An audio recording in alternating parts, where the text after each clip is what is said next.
Hello दोस्त। आज देखेंगे 65 क्वेश्चन की फुल प्रैक्टिस। जैसा कि आपके एग्जाम में बीपीओ में पूरे 65 क्वेश्चन ग्रामीण विकास से आएंगे, तो आज हम पूरे 65 क्वेश्चन की प्रैक्टिस ठीक है दोस्तों करेंगे। और जिस चैप्टर से जितने क्वेश्चन आएंगे उस चैप्टर से उतने क्वेश्चन लिए गए हैं। ठीक है, आप देखिएगा, पूरे प्रैक्टिस देखिएगा। आइए देखते हैं पहला क्वेश्चन। बताइए फ्रेंड्स, 73वें संविधान संशोधन द्वारा अंतः स्थापित 11वीं अनुसूची में राज्य विधानमंडलों और पंचायतों के बीच शक्तियों का आवंटन करती हैं तथा 29 विषय सूचीबद्ध करती हैं। कितने? 29 विषय सूचीबद्ध करती हैं। 11वीं अनुसूची में निम्नलिखित में से कौन सा विषय सूचीबद्ध नहीं है? आपको ये बताना है 11वीं अनुसूची में कौन सा विषय सूचीबद्ध नहीं है। लघु सिंचाई, पशुपालन, अग्नि सेवाएं, महिला एवं शिशु विकास। बताइए दोस्तों, कौन सा इसमें आंसर हो सकता है? तो इसका आंसर है दोस्तों अग्नि सेवाएं। कौन सा है? अग्नि सेवाएं 11वीं अनुसूची में नहीं आती, ये 12वीं अनुसूची का विषय है। ठीक है फ्रेंड्स, ये 12वीं अनुसूची का विषय आपको मालूम होगा। यहाँ से देखिए फ्रेंड्स ना, कई क्वेश्चन बन सकते हैं कि बने, जैसे 73वां संविधान संशोधन द्वारा 11वीं अनुसूची, ठीक है, 29 विषय, ये फ्रेंड्स आपको मालूम होने चाहिए। और अग्नि सेवाएं जो हैं वो 12वीं अनुसूची में आती, ना कि 11वीं अनुसूची में। ठीक है, आइए अब नेक्स्ट क्वेश्चन देखते हैं कि भारत में कौन सा विषय पंचायती राज संस्थाओं की शक्तियों के अंतर्गत नहीं आता है। आपको बताना है भारत में कौन सा विषय पंचायती राज संस्थाओं की शक्तियों के अंतर्गत नहीं आता है। भूमि सुधार का क्रियान्वयन, न्यायिक पुनरावीक्षण, निर्धनता निवारण कार्यक्रम, या इनमें से कोई नहीं। ठीक है दोस्त, बताइए। आपकी तैयारी अच्छी होगी, उम्मीद करता हूँ। फ्रेंड्स, इसका आंसर है न्यायिक पुनर्वीक्षण, जो कि पंचायती राज संस्थाओं के अंतर्गत नहीं आता है। न्यायिक पुनर्वीक्षण जो है वो पंचायती राज संस्थाओं के अंतर्गत नहीं आता है। ठीक है, क्या आता है? भूमि सुधार का क्रियान्वयन आता है, निर्धनता निवारण कार्यक्रम आता है। ठीक है, ठीक है फ्रेंड्स, आइए अब नेक्स्ट क्वेश्चन देखते हैं। देखिए फ्रेंड्स, बताइए, बहुत सरल क्वेश्चन है कि अनुसूचित क्षेत्र में ग्राम सभा की सम्मेलन की अध्यक्षता कौन करता है? जो अनुसूचित क्षेत्र होते हैं वहाँ पर ग्राम सभा के सम्मेलन की अध्यक्षता कौन करता है? सरपंच करता है, उप सरपंच करता है? बताइए फ्रेंड्स, या सरपंच उप सरपंच दोनों करते हैं, या उपस्थित, वहाँ का जो उपस्थित अनुसूचित सदस्य जो ग्राम सभा द्वारा चुना जाए, या वो करता है? बताइए कौन करता है? ये आपको मालूम होगा, बहुत बढ़िया क्वेश्चन है ये दोस्तों। जब अनुसूचित क्षेत्रों में बात की जाए ना, तो उपस्थित उपस्थित अनुसूचित सदस्य जो ग्राम सभा द्वारा चुना जाए वही उसकी अध्यक्षता करता है। ठीक है, आपको मालूम होना चाहिए। आइए अब नेक्स्ट क्वेश्चन देखते हैं। देखिए फ्रेंड्स, निम्नलिखित में से कौन सा भारतीय संविधान के 73वें संविधान संशोधन में सम्मिलित है? यानी कि जिला पंचायत, क्षेत्र पंचायत, ग्राम पंचायत, नगर पंचायत। सही कूट का चयन करें। ठीक है, आप बताइए कौन सा इसका आंसर सही हो सकता है? जिला पंचायत, क्षेत्र पंचायत और ग्राम पंचायत, नगर पंचायत। आपको 73वें संविधान संशोधन में बताना है। ठीक है फ्रेंड्स, तो इसमें फ्रेंड्स कौन कौन से आते हैं? इसमें जिला पंचायत आता है, क्षेत्र पंचायत आता है, ग्राम पंचायत आता है। यानी कि ये भी ठीक है, ये भी ठीक है। ठीक है फ्रेंड्स, जिला पंचायत भी आता है, क्षेत्र पंचायत भी आता है और ग्राम पंचायत भी आता है। नया नगर पंचायत 73वें संविधान संशोधन में नहीं आके ये 74वें संविधान संशोधन में आता है। ठीक है फ्रेंड्स, आपको मालूम भी होगा कि जो नगर पंचायत है वो 74वें संविधान संशोधन में आता है। ठीक है, तो इसका आंसर क्या हो गया? इसका आंसर हो गया बी, 1 2 3। ठीक है, ठीक है फ्रेंड्स, जैसे भारतीय संविधान के 73वें संशोधन द्वारा भाग 9 जोड़ा गया, आपको मालूम होगा। अनुच्छेद जो है 16 है, 11वीं अनुसूची में सम्मिलित है। ठीक है, देखिए बहुत सरल क्वेश्चन है और सिंपल क्वेश्चन है। आपको ये मालूम होना चाहिए कि पेशा अधिनियम के प्रावधान के अनुसार, पेशा अधिनियम के प्रावधान के अनुसार किसकी सिफारिश के बाद अनुसूचित क्षेत्रों में गौड़ खनिज, यानी कि जो गौड़ खनिज होते हैं, लाइसेंस या खनन पट्टे दिए जाएंगे? बताइए फ्रेंड्स, लाइसेंस या खनन पट्टे दिए जाएंगे ग्राम सभा द्वारा, क्षेत्र पंचायत द्वारा, जिला परिषद द्वारा, या राज्य सरकार द्वारा? किसकी अनुमति के बाद? बताइए फ्रेंड्स। तो आपको ना फ्रेंड्स याद रखना है ग्राम सभा द्वारा। किसके द्वारा? ग्राम सभा द्वारा। यानी पेशा अधिनियम में प्रावधान है कि जो अनुसूचित क्षेत्रों में गौड़ खनिज हेतु लाइसेंस या पट्टे जारी किए जाएंगे वो ग्राम सभा द्वारा। ठीक है, कि अनुसूचित तथा आदिवासी अधिनियम 1996, आपको मालूम होगा पैसा एक्ट कब आया था? 1996 में आया था। ठीक है, पारित किया, राष्ट्रपति के हस्ताक्षर के बाद 24 दिसंबर 1996 को लागू हुआ। आप ना फ्रेंड्स एग्जैक्ट डेट याद रखना कि 24 दिसंबर 1996 को लागू हुआ। इस अधिनियम में ये प्रावधान किया गया कि ग्राम सभा की सिफारिशों के बाद अनुसूचित क्षेत्रों में गौड़ खनिज हेतु लाइसेंस या खनन पट्टे आदि प्राप्त होंगे। ठीक है, तो आपको ये मालूम होना चाहिए। आइए फ्रेंड्स, अब नेक्स्ट क्वेश्चन देखते हैं कि विज्ञान के लिए जो महत्व प्रयोगशाला का है, मतलब जो विज्ञान के लिए जो महत्व प्रयोगशाला का है, वही महत्व नगर सभाओं का स्वतंत्रता के लिए है। यानी नगर सभाएं होती हैं उनकी स्वतंत्रता के लिए, ये कथन किसका है? तो बताइए दोस्त, ये लाक्सी का है, गार्नर का है, या डी टोक्यावेली का है, हैरिस का है, किसका है? आपको ना ये सारे क्वेश्चन दोस्तों पहले कराए गए हैं, बस आप बताइएगा, इसकी प्रैक्टिस करिएगा। ये विज्ञान के लिए जो महत्व प्रयोगशाला का है वही नगर सभाओं का स्वतंत्रता के लिए है। ये कथन किसका है? तो फ्रेंड्स आपको मालूम होना चाहिए ये टोक्यावेली का। किसका है? ऑप्शन सी इसका सही हो गया। आइए अब नेक्स्ट क्वेश्चन की तरफ चलते हैं। 83वें संविधान संशोधन द्वारा, कौन से 83वें संविधान संशोधन द्वारा किस राज्य जाति के ये प्रावधान किया गया कि वहाँ के अनुसूचित जनजातियों के लिए आरक्षण लागू नहीं होगा? तो दोस्तों यहाँ पे ना अरुणाचल प्रदेश इसका आंसर सही है। कौन सा है? अरुणाचल प्रदेश। ठीक, याद रखना इसका अरुणाचल प्रदेश में यहाँ पे अनुसूचित जातियों के लिए आरक्षण लागू नहीं होगा। कहाँ पे? अरुणाचल प्रदेश में। ठीक है, ये मालूम होना चाहिए कि 83वें संविधान संशोधन अधिनियम 2000 कब आया था? ये 2000 में आया था, ये भी मालूम होना चाहिए। ठीक है, ये प्रावधान किया गया कि अनुसूचित जातियों के लिए आरक्षण संबंधी प्रावधान अरुणाचल प्रदेश में लागू नहीं होगा। कहाँ लागू नहीं होगा? अरुणाचल प्रदेश में लागू नहीं होगा। इसका मुख्य कारण ये है कि अरुणाचल प्रदेश में अनुसूचित जातियों का अस्तित्व न होना था। आइए फ्रेंड्स आगे देखते हैं। अब देखिए, स्थानीय संस्थाएं सामान्य कार्यों में नागरिकों का हित जागृत करती हैं। क्या करती हैं? स्थानीय जो संस्थाएं होती हैं वो सामान्य कार्यों में नागरिकों का हित जागृत करती हैं। ये कथन किसका है? लाक्सी का है, गिलक्राइस्ट का है, ब्रिटानिका का है या लॉर्ड ब्राइस का है? बताइए फ्रेंड्स किसका है? आपका इसको आंसर हो गया दोस्तों लॉर्ड ब्राइस। कौन सा है? लॉर्ड ब्राइस, याद रखना दोस्तों। ठीक, इसका आंसर हो गया लॉर्ड ब्राइस। लॉर्ड ब्राइस का कहना है कि स्थानीय संस्थाएं हैं वो सामान्य कार्यों में नागरिकों का सामान्य हित जागृत करती हैं। क्या करती हैं? सामान्य कार्यों में नागरिकों का सामान्य हित जागृत करती हैं। ठीक है, देखिए फ्रेंड्स ये क्वेश्चन बताइए, ये भी कथन कथन से रिलेटेड है कि अनुभव ये सिद्ध करता है। क्या अनुभव ये सिद्ध करता है कि स्थानीय संस्थाओं का उत्तरदायित्व जितना अधिक होगा उतना ही अधिक व्यक्ति सेवा के लिए आगे आएंगे? ये कथन किसका है? बताइए दोस्त। लॉर्ड ब्रायन का है या टोक्यावेली का है या लास्की का है? इनमें से कोई नहीं। बताइए फ्रेंड्स किसका है? एक बार क्वेश्चन को ना दोस्तों, क्वेश्चन को अच्छे से पढ़िए और इनको दोस्तों आप याद कर लीजिए, क्योंकि ये कथन वाले क्वेश्चन है, ये डायरेक्ट आपको याद होने चाहिए। अनुभव ये सिद्ध कराता है कि स्थानीय संस्थाओं का उत्तरदायित्व जितना अधिक होगा उतने ही अधिक व्यक्ति सेवा के लिए आगे आएंगे। तो बताइए फ्रेंड्स इसका आंसर क्या है? इसमें इसका आंसर इसका डी हो गया। क्या आंसर है? डी, क्योंकि ये गिलक्राइस्ट का स्टेटमेंट है। किसका स्टेटमेंट है? गिलक्राइस्ट का फ्रेंड्स। ठीक है, याद रखना है। देखिए गिलक्राइस्ट का स्टेटमेंट है। अब देखिए फ्रेंड्स बताइए, राष्ट्रीय परियोजनाओं के प्रसार के लिए जिन सेवाओं की आवश्यकता होती है उन्हें स्थानीय स्तर पर भली प्रकार संपन्न किया जा सकता है। उन्हें स्थानीय स्तर पर भली प्रकार संपन्न किया जा सकता है। स्थानीय शासन को संगठित करने के लिए सुमार्ग है। ये कथन किसका है? बताइए फ्रेंड्स।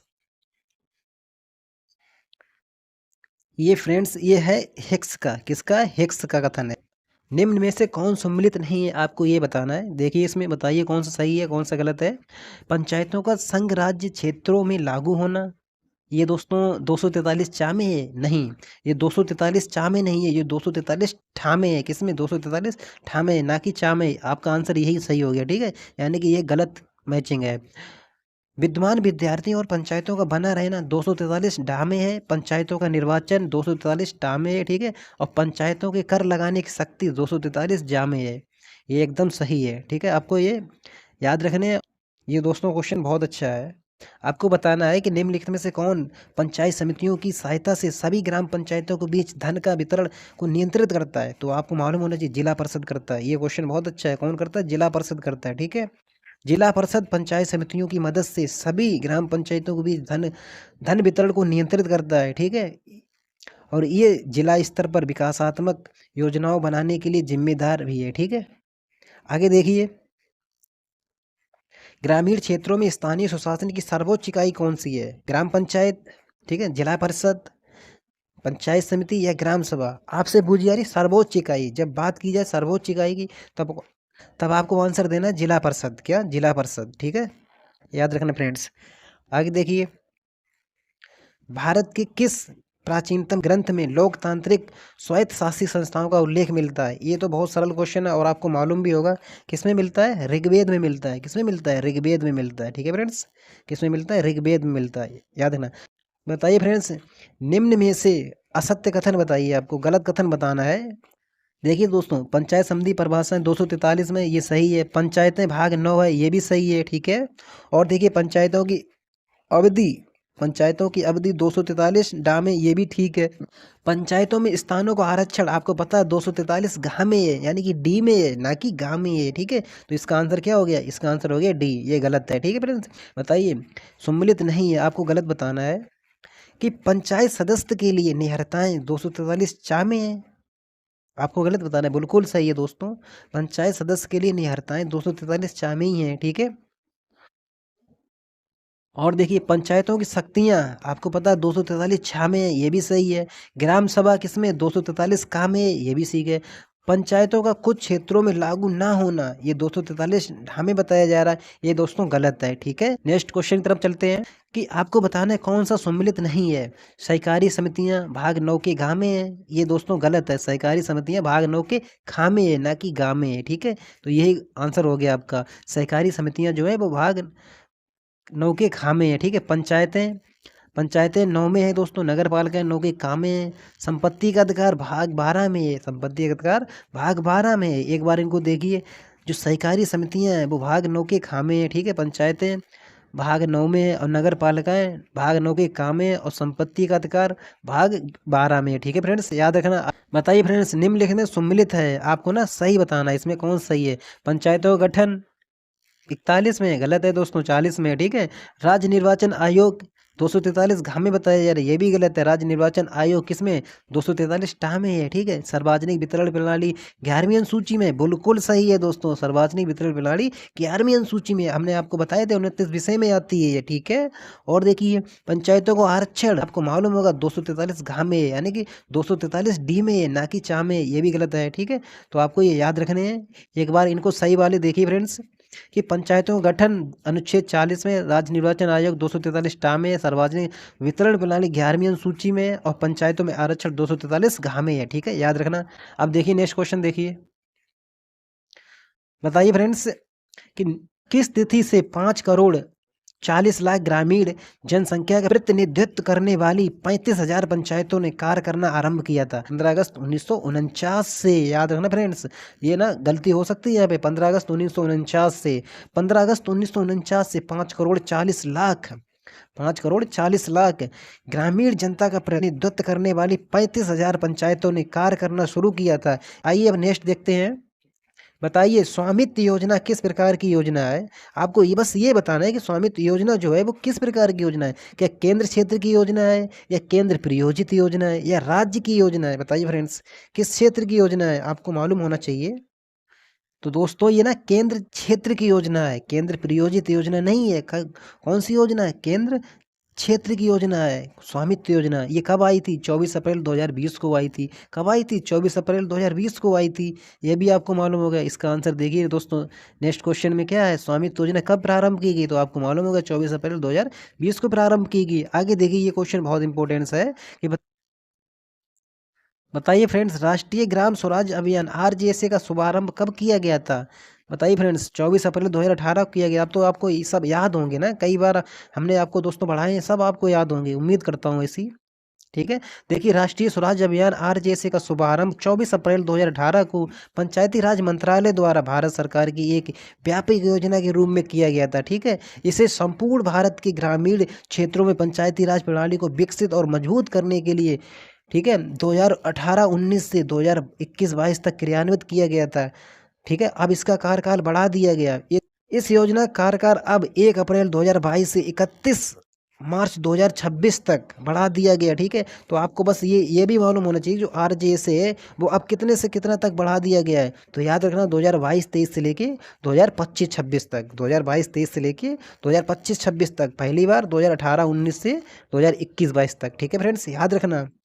और देखिए दोस्तों, इसमें क्या है कि आरजेएसए में जो केंद्र सरकार और राज्य सरकार पैसा जो वित्तीय योगदान होता है वो 60-40 का होता है। कितना होता है, 60-40 का। 60 देती है केंद्र सरकार और 40 देती है राज्य सरकार, ठीक है भाई। अगर दोस्तों पूर्वोत्तर और पहाड़ी क्षेत्र में देखा जाए तो 90-10 का हो जाता।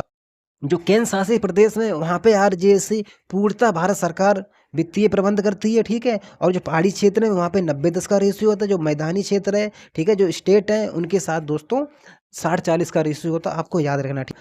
पांचवें राज्य वित्त आयोग के अनुसार स्थानीय निकायों को वितरित किए जाने वाला निवल कर राजस्व कितना प्रतिशत है, आपको ये बताना है। बताइए, पांचवें राज्य वित्त आयोग की बात की, वो भी स्थानीय निकायों को वितरित किए जाने वाला निवल राजस्व कर कितना प्रतिशत है। तो दोस्तों आपको बताना होगा। बताइए, 12.5% है। कितना है, 12.5% है, याद रखना।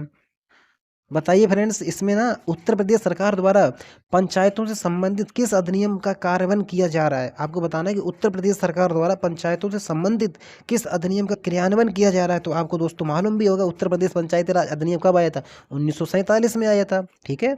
और उत्तर प्रदेश क्षेत्र पंचायत तथा जिला पंचायत अधिनियम कब आया था? 1961 में आया था। अब तो दोस्तों ये सब आपको याद होंगे, ठीक है। अगर नहीं याद है दोस्तों, बस आप वो 6 वीडियो देखिएगा, उन 6 वीडियो को ना दोस्तों 6 बार देख लीजिए। आपको ना दोस्तों मैं गारंटी के साथ कहता हूँ, उससे ही आपको 50 प्लस क्वेश्चन मिल जाएंगे।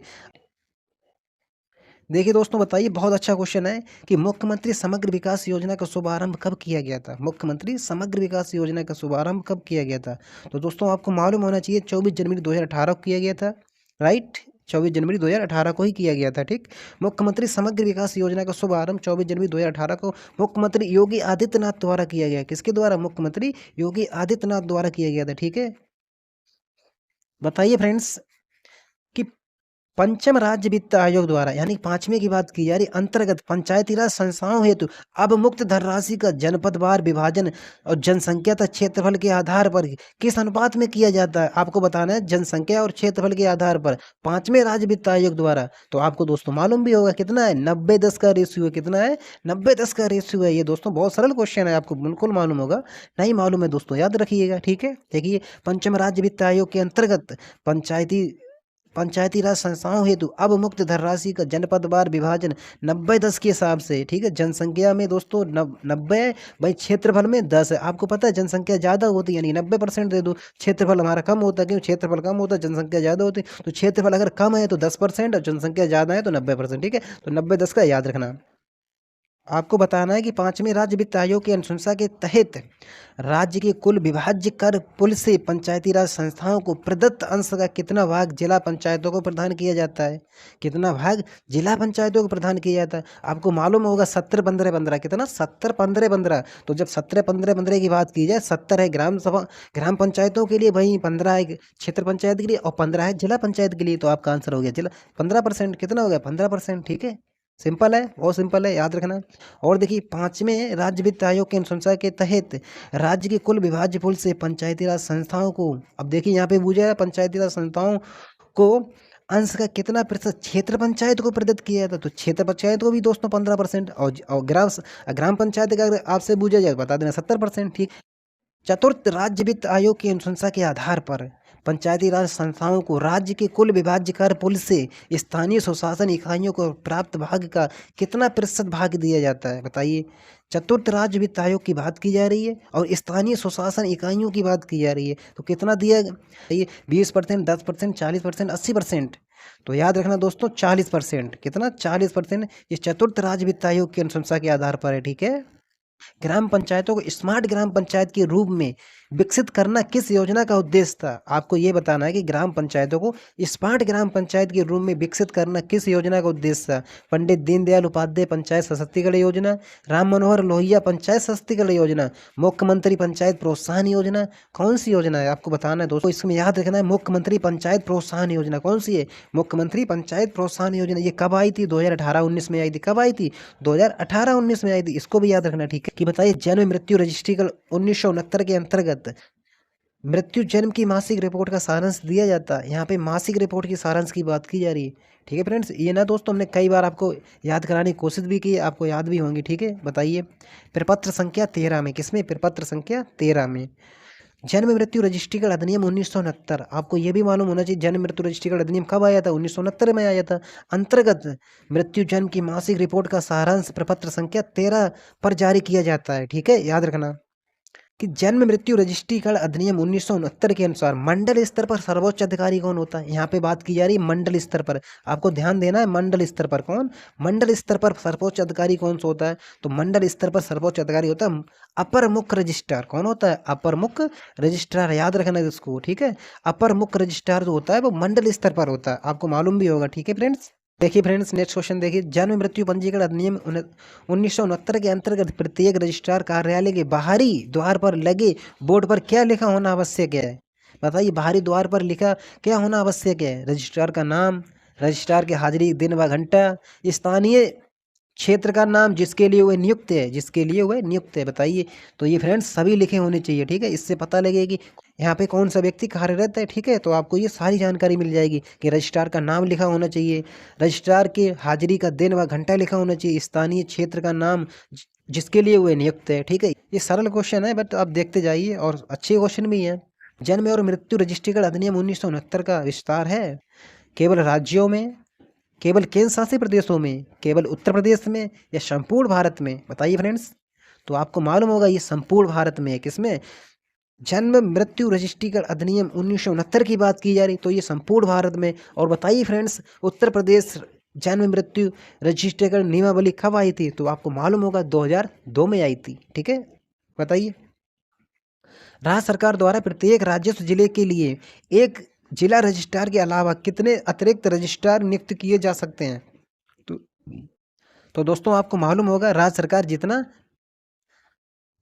ठीक समझे, ठीक है।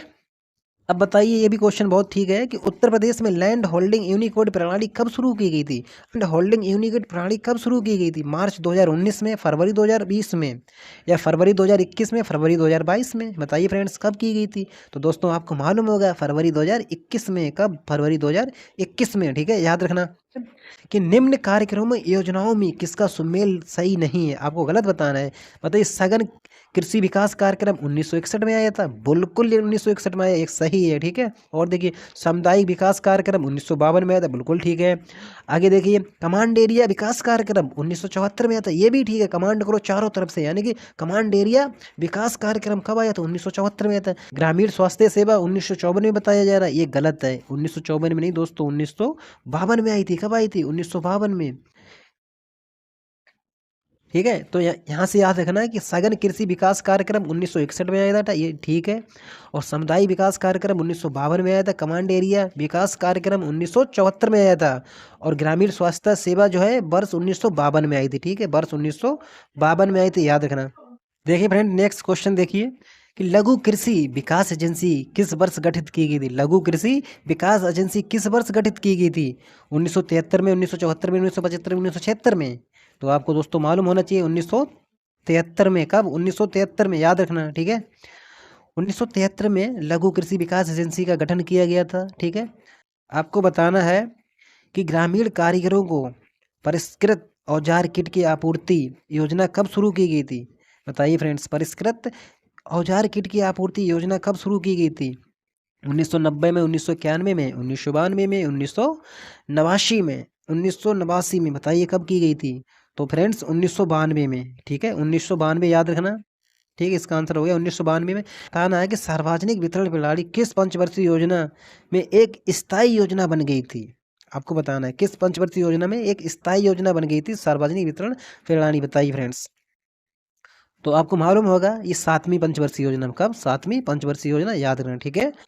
प्रधानमंत्री सहज बिजली हर घर योजना यानी कि सौभाग्य योजना कब शुरू की गई थी? तो ये तो आपको मालूम होगा कब की गई थी। 25 सितंबर 2017 को, 25 सितंबर 2017 को स्टार्ट की गई थी। 25 सितंबर 2017 को प्रधानमंत्री सहज बिजली हर घर योजना, सौभाग्य योजना शुरू की गई थी। इसके तहत देश के ग्रामीण तथा शहरी क्षेत्रों में सभी घरों को विद्युतीकरण सुनिश्चित करना था, ठीक है। तो प्रधानमंत्री सहज बिजली हर घर योजना 25 सितंबर 2017 को स्टार्ट की गई थी। आपको बताना है कि उत्तर प्रदेश खादी ग्राम उद्योग बोर्ड का पदेन अध्यक्ष कौन होता है? उत्तर प्रदेश खादी ग्राम उद्योग बोर्ड का पदेन अध्यक्ष कौन होता है?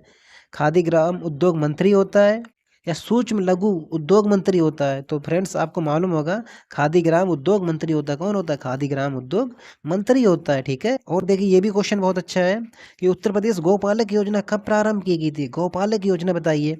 तो फ्रेंड्स गौपालक योजना 2023 में स्टार्ट की गई थी। कब? 2023 में स्टार्ट की गई थी, ठीक है। इसमें और देखिए फ्रेंड्स, उत्तर प्रदेश गौपालक योजना वर्ष 2023 में प्रारंभ की गई थी, ठीक है। इस योजना के माध्यम से गौपालक को ऋण मुहैया करवाया जाएगा, जिसके माध्यम से लाभार्थी 10 से 12 गायों को पशुपालन कर सकता है। कितनी? 10 से 12 गायों का पशुपालन कर सकता है, ठीक है फ्रेंड्स। कि उत्तर प्रदेश मुख्यमंत्री बाल सेवा योजना की घोषणा कब की गई थी? उत्तर प्रदेश मुख्यमंत्री बाल सेवा योजना की घोषणा कब की गई थी दोस्तों, बताइए। तो आपको मालूम होगा 29 मई 2021 को। कब? 29 मई 2021 को। 29 मई 2021 को उत्तर प्रदेश मुख्यमंत्री ने बच्चों के भरण पोषण, शिक्षा, सुरक्षा के लिए उत्तर प्रदेश मुख्यमंत्री बाल सेवा योजना की घोषणा की गई थी। ठीक है, क्वेश्चन ना बहुत जबरदस्त और बहुत सरल है, क्योंकि इसमें ना एक मिलाइए और आंसर पाइए। बताइए, सुमेलन सुमेलन करना है आपको कि डॉक्टर राम मनोहर लोहिया योजना है, समग्र विकास योजना कब स्टार्ट की गई थी? तो दोस्तों आपको मालूम होगा डॉक्टर राम मनोहर लोहिया योजना कब स्टार्ट की? 17 मई 2012 को। तो इसका आंसर हो गया बी दो की तरफ। ठीक है, 17 मई 2012 को। और देखिए, जनेश्वर मिश्र ग्राम योजना कब स्टार्ट की गई? तो 13 अगस्त 2012 को। जनेश्वर मिश्र ग्राम योजना कब स्टार्ट की? 13 अगस्त 2012 को। यह भी आपको मालूम होगा। संजीवनी परिवहन योजना 1 फरवरी 2009 को। 1 फरवरी 2009 को। और कस्तूरबा गांधी बालिका योजना, ठीक है, 2004 में। ये भी आपको मालूम होगी। ठीक है, तो इसका आंसर क्या हो गया फ्रेंड्स? इसका आंसर हो गया बी। इसका आंसर क्या हो गया? इसका आंसर हो गया बी। ठीक है, एक बार फिर देखिए इनको फ्रेंड्स ना, आपको और अच्छे से हो जाएंगे क्लियर, याद कर लो इनको कि डॉक्टर राम मनोहर लोहिया समग्र विकास योजना कब स्टार्ट की गई? 17 मई 2012 को। जनेश्वर मिश्र ग्राम योजना कब स्टार्ट की? 13 अगस्त 2012 को। ठीक है, संजीवनी परिवहन योजना 1 फरवरी 2009 को। कस्तूरबा गांधी बालिका योजना 2004 में। ठीक है, देखिए फ्रेंड्स कि उत्तर प्रदेश वीसी सखी योजना कब शुरू की गई? उत्तर प्रदेश वीसी सखी योजना कब शुरू की गई थी? तो आपको बताना होगा। 22 मई 2020 को स्टार्ट की गई। कब? 22 मई 2020 को स्टार्ट की गई थी। उत्तर प्रदेश वीसी सखी योजना 22 मई 2020 को शुरू की गई थी, जिसे आरंभ करने का मुख्य उद्देश्य क्या था? उद्देश्य याद रखना कि महिलाओं को बैंकिंग सेवाओं से जोड़कर बेहतर रोजगार प्रदान करना। महिलाओं को बैंकिंग सेवाओं से जोड़कर बेहतर रोजगार प्रदान करना। ठीक है, तो बीसीसी की योजना 22 मई 2020 को स्टार्ट की गई। इनको आपको याद रखना है। संजीवनी परिवहन योजना कब स्टार्ट की गई थी? अब तो ये याद होगी, क्योंकि अभी आपने मैच में मिलाई थी इसको, है ना। तो बताइए दोस्तों, कब स्टार्ट की? 1 फरवरी 2009 को। 1 फरवरी 2009 को। ठीक है, याद रखना। संजीवनी परिवहन योजना कब आई थी? 1 फरवरी 2009 को आई थी, क्योंकि जच्चा बच्चा को वहन सुविधा उपलब्ध कराने हेतु आई थी। ठीक है, देखिए फ्रेंड्स, नेक्स्ट क्वेश्चन देखिए। राष्ट्रीय ग्रामीण रोजगार कार्यक्रम किस पंचवर्षीय योजना में क्रियान्वित की गई थी? राष्ट्रीय ग्रामीण रोजगार कार्यक्रम की बात की जा रही है। दूसरी में, पांचवी में, छठी में, चौथी में? बताइए फ्रेंड्स, किस में शुरुआत की गई थी इसकी? तो आपको मालूम होना चाहिए छठे में। ठीक है, यानी कि छठवीं पंचवर्षीय योजना में राष्ट्रीय ग्रामीण रोजगार कार्यक्रम पंचवर्षीय योजना का क्रियान्वित की गई थी। ठीक है, याद रखना कि बताइए निम्नलिखित योजनाएं कार्यक्रम सही मिलान कीजिए। जल ग्रामीण जल आपूर्ति योजना, ग्रामीण जल आपूर्ति योजना, ये आपको मालूम होगा कब आया था? 1954 में आया था। कब आया था? 1954 में आया था। और देखिए, त्वरित ग्रामीण जल आपूर्ति कब? त्वरित, त्वरित से याद रखना दोस्तों, 1992 में आया था, यानी कि सीधा मिला दो इसको एकदम। 1992 में आया त्वरित ग्रामीण जल आपूर्ति कार्यक्रम। राजीव गांधी राष्ट्रीय पेयजल मिशन कब आया था? तो राजीव गांधी राष्ट्रीय पेयजल मिशन 1986 में आया था। ठीक है, और केंद्रीय ग्रामीण सफाई कार्यक्रम, ये भी 1986 में आया। आप ना, राजीव गांधी राष्ट्रीय पेयजल मिशन 1986 में आया था। कब आया था? 1986 में आया था। तो आप इसको इसी से मिला दो। और केंद्रीय ग्रामीण सफाई कार्यक्रम आया था 1986 में, इसको ऊपर से मिला दो, यानी कि डी को 1 से मिलाइए। ठीक है, डी को 1 से मिलाएंगे तो इसका आंसर हो जाएगा आपका सी। कौन सा हो जाएगा? सी। ठीक है, कि आपको बताना है राष्ट्रीय ग्रामीण विकास योजना किस वर्ष प्रारंभ की गई थी? आपको बताना है राष्ट्रीय ग्रामीण विकास योजना, बताइए फ्रेंड्स।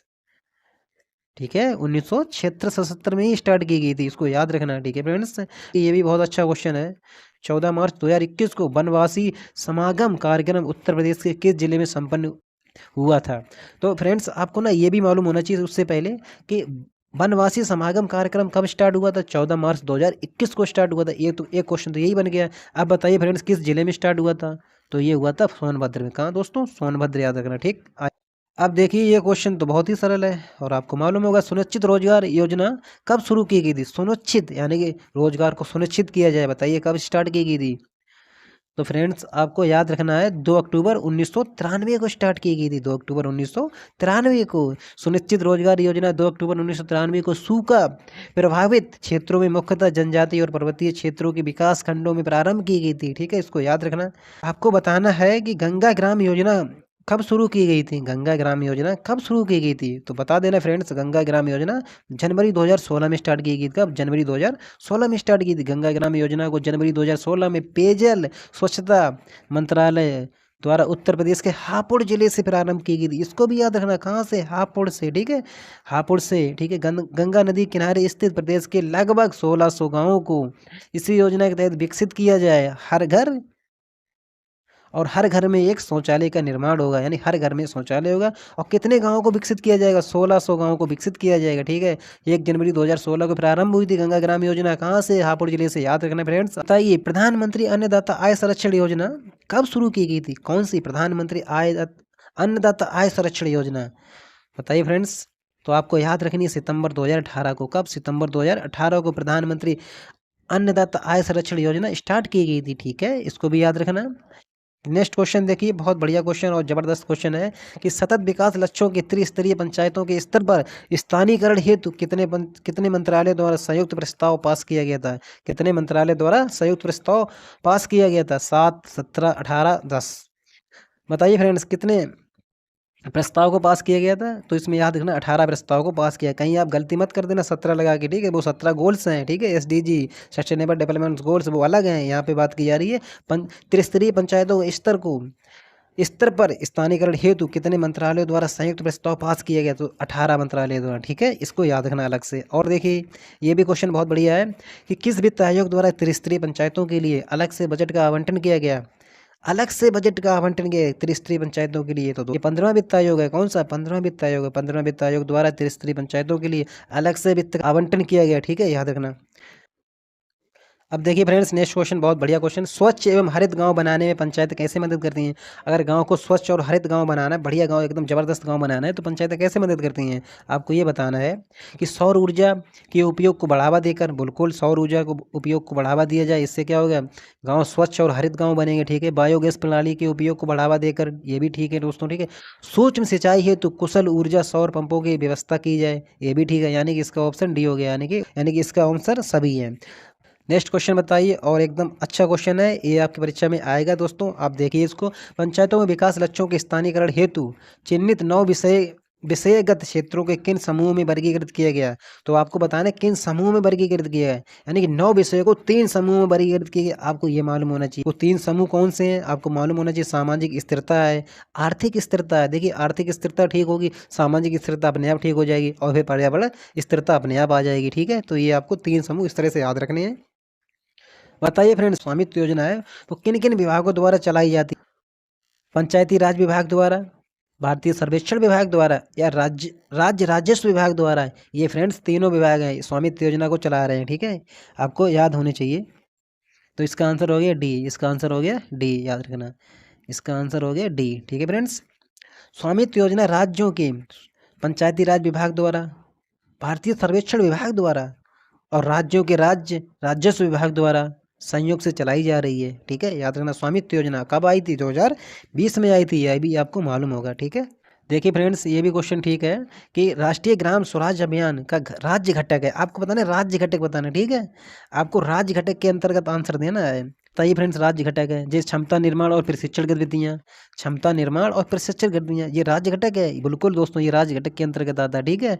इसमें ना दोस्तों गलती होने के चांस ये भी है कि पंचायतों को प्रोत्साहन देना, आपको लगेगा ये राज्य सरकार राज्य का घटक है, नहीं दोस्तों, ये राज्य का घटक नहीं है, ये केंद्रीय घटक है, ठीक है। और आप ना ऑप्शन देखिए, इसमें सी में क्या कह रहा है, ए एंड बी दोनों, तो इसमें दोस्तों गलत होने के चांस ज़्यादा है, आप इसको ना याद करिएगा, ठीक है। कि राष्ट्रीय ग्राम स्वराज अभियान योजना के तहत क्षमता निर्माण और प्रशिक्षण गतिविधियाँ, क्षमता निर्माण और प्रशिक्षण गतिविधियाँ राज्य घटक के अंतर्गत आती हैं, ठीक है। वहीं पंचायतों को प्रोत्साहन देना ये केंद्र का घटक है, यानी कि केंद्रीय घटक है, ठीक है, इसको याद रखना। और ये दोस्तों आपसे क्वेश्चन बनेगा, राष्ट्रीय ग्राम स्वराज अभियान के तहत किसको प्राथमिकता नहीं दी जाएगी? राष्ट्रीय ग्राम स्वराज अभियान के तहत किसको प्राथमिकता नहीं दी जाएगी? गांव में गरीबी से मुक्ति, गांव में गरीबी से मुक्ति, बच्चों के अनुकूल गांव होने चाहिए दोस्तों, बच्चों के अनुकूल गांव नहीं होंगे फिर कैसे गांव होंगे, ठीक है, गांव तो बच्चे के अनुकूल ही होने चाहिए। जल पर्याप्त गांव, ये भी ठीक है दोस्तों, जल पर्याप्त गांव भी होने चाहिए। शहरों में भी गरीबी से मुक्ति, यहाँ पे दोस्तों गाँव की बात की जा रही, शहर की नहीं बात की जा रही, यानी कि यही आंसर हो गया गलत। बताइए फ्रेंड्स, ये ना बहुत बढ़िया क्वेश्चन है कि गांव के आर्थिक विकास के अंतर्गत कौन कौन से कार्यकलाप शुरू किए जा सकते हैं? बताइए। इको टूरिज्म सहित ग्राम पर्यटन, ठीक है दोस्तों, स्वरोजगार और नियोजन के लिए पात्र युवाओं का कौशल विकास, ठीक है, युवाओं का कौशल विकास, यानी कि ये दोनों सही हैं, ये दोनों सही हैं। क्या सही है? इको टूरिज्म सहित ग्राम पर्यटन, ठीक है, स्वरोजगार और नियोजन के लिए पात्र युवाओं का कौशल विकास, आपको ये याद रखने हैं। कि इसके अलावा ग्रामीण औद्योगिक के अंतर्गत कुटीर उद्योगों को बढ़ावा देना, ठीक है, जैसे अनेक क्रियाकलापों को शुरू किया जा सकता है। तो दोस्तों बताइए क्वेश्चन आपको कैसे लगे, उम्मीद करता हूँ, और अगर ठीक लगे हैं तो दोस्तों कमेंट जरूर करिएगा, ठीक है।